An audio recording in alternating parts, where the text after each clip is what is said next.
Hello, আসসালামু আলাইকুম viewers, সবাই কেমন আছেন? আশা করি সবাই খুব ভালো আছেন। ঈদুল আজহার আর একদিন মাত্র বাকি। তো আমরা যে আমাদের গরুটা কিনেছি সেটি নিয়ে আসার জন্যই আমরা এখন চলে আসছি নদীর এই পারে। আর আস্তে আস্তে এখানে দেখলাম অনেকগুলো গরু যারা যারা কিনেছে তারা এখানে আসছে তাদের গরুকে নিয়ে যাওয়ার জন্য। আর এর মধ্যে এই গরুটি খুবই পাগলামি করতেছিল। আর যিনি এটার লালন পালন করছে তাকে পুরো নাজেহাল অবস্থায় ফেলাই দিছে, এই পার থেকে ওই পার, আবার এদিক থেকে ওদিকে আবার লাফাইতেছে, মানে পুরাই বিদিক অবস্থায় ফেলাই দিছে লোকটাকে। যাই হোক, মাটির রাস্তা ধরে যেতে যেতে প্রকৃতি উপভোগ করতে করতে আমরা আমাদের গন্তব্যের দিকে যাচ্ছি। এইটা হলো রূপনগর এলাকার মধ্যে পড়ছে যুব উন্নয়নের মাঠ। এখানে খুব সুন্দর প্রকৃতির ছোঁয়া। যেতে যেতে একটি বড় গরু, এটির মাত্র 2 বছর হয়েছে, এটি চোখে পড়লো। আর এটার যে মালিক বা একটি গ্রামে যখন একটি গরু আসে লোকজন দিয়ে ভর্তি হয়ে যায়, এরকম অবস্থায় হয়েছে। আর এই গরুটিকে নিয়ে যাওয়া হচ্ছে হাটে, এখানে নাকি তারা ভালো দাম পায় নাই। মাশাল্লাহ, এই আমাদের গরু। গরুর যে মালিকের ছেলে আমাকে বলতেছিল, ভাই খুব শখের গরুটা আমার, আমি একটু সাজাই দিই। তখন আমি বললাম, আচ্ছা ঠিক আছে, তোমার যেমনি ইচ্ছা তুমি সাজাই দাও, সমস্যা নাই। আর এই ফাঁকে আমিও আমার গরুটাকে খুব যত্নে একটু আদর করে নিলাম। গরুটি এত শান্ত, মনে হতেছিল ও মানে আমি যে ওকে আদর করতেছি, মানে ও এটা বুঝতেছে। আসলে পশু পাখির ভালোবাসা অতুলনীয়, ওরা আসলে বুঝে ভালোবাসা কাকে বলে। তারপর এখন গরুটাকে টোটালি সাজানোর পালা। ও একে একে গরুর মাথায় যে এটাকে কি বলে, এটার নাম জানি না, এটা পরাই দিল। এটি পরার পরে গরুটা নেড়ে চেড়ে দেখতেছে ওকে কেমন লাগতেছে। গরুটা খুব খুশি। এখন গরুটিকে 2.5 বছর ধরে যারা লালন পালন করছে তারাও চলে আসছে, সবাই মিলে একসাথে গরুটাকে খুব সুন্দর করে সাজাই দিতেছে।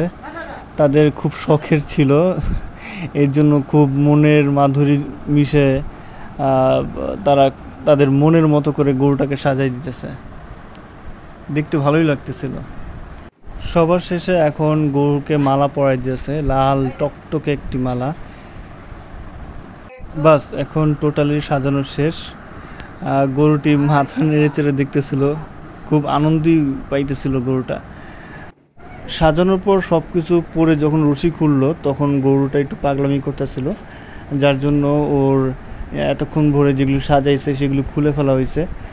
গোয়াল ঘর থেকে বের করে এখন রাস্তার দিকে নিয়ে আসছে। খুব একটা চঞ্চল প্রবণতা তার ভিতরে বিরাজ করতেছিল, খুব নেচে নেচে রাস্তার ভিতরে হাঁটতেছিল। মনে হইতেছিল যে খুব একটা দাপট দাপট ভাব নিয়ে রাস্তায় হাঁটতেছিল, গম্ভীর একটা ভাব। হঠাৎ করে উসাইন বোল্টের মতো গরুটা দৌড় দিল। আর গরুর যে যে পালছে তিনিও এই গরুর সাথে সাথে খুব দৌড় দিতেছে, আর চারদিকে চিল্লাই চিল্লাই বলতেছে, এই গরু আসলো, গরু আসলো।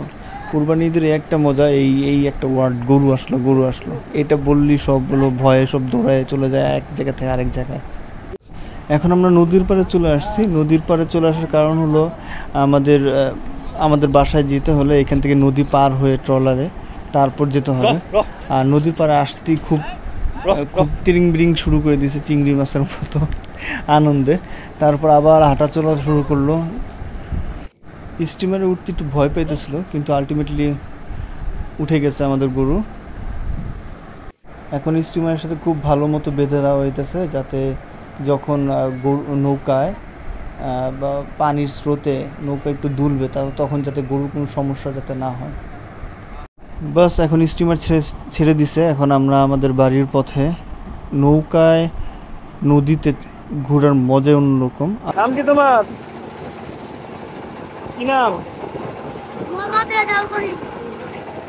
পিচ্চিটা খুব ভালো, গরুর সব সময় আমার সাথীও ছিল, খুব ভালো। গরুটা যে পালন করছে তার ছেলে আমাকে বলতেছে, ভাই আমাকেও একটু ভিডিওতে নিয়েন। খুব উল্লাসের সাথে ছিল, তার নাকি খুব শখের গরুটা ছিল। এর জন্য একটা ছোট স্মৃতি রেখে দিলাম।